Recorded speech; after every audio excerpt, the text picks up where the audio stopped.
This is Where You Fear, a Kelly Cruz Mystery, Book 5, written by Rylie Dark, read by Caroline. Prologue. Another day in purgatory. Another day between four bare walls, devoid of windows. No sunlight, no fresh air, just the stale, recycled air that circulated through the vents. The only sound was the sharp buzz of the single incandescent bulb that hung from the ceiling, illuminating the peeling paint on the walls that surrounded her. She had no idea where she was, beyond the undeniable fact that her prison was underground. If she strained her ears, she could hear faint sounds coming from above her, like footsteps and muffled voices. She'd given up screaming for help a long time ago. It had never worked, and as days turned into weeks and weeks turned into months, her voice had begun to catch in her raw throat, leaving her with nothing but a hoarse whisper. It was just as well. Her captors didn't like when she screamed, even if it was fruitless.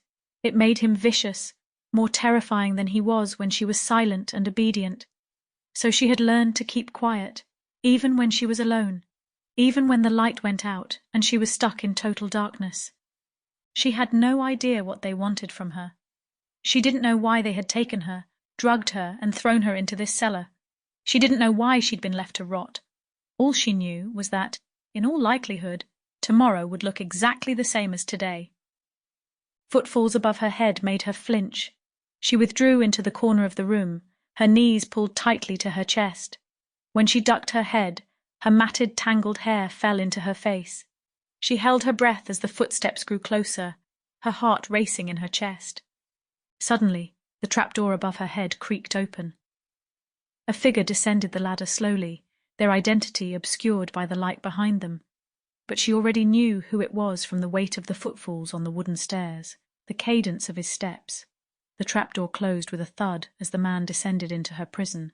There was a tray balanced across his hands, loaded with steaming food and a bottle of water.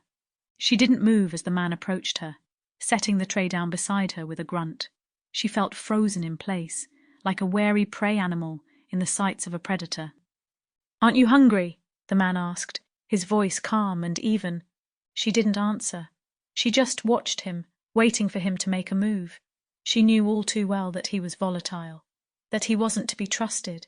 Besides, the food on the tray was, as usual, unappetizing, a bowl of lumpy oatmeal and a hunk of stale bread. "Back to starving yourself?" Her captor raised a lazy eyebrow. "You remember how that turned out for you last time, right?" She had tried to refuse the food, tried to starve herself in a desperate attempt to regain some control over her situation. But it had... Sample complete. Ready to continue?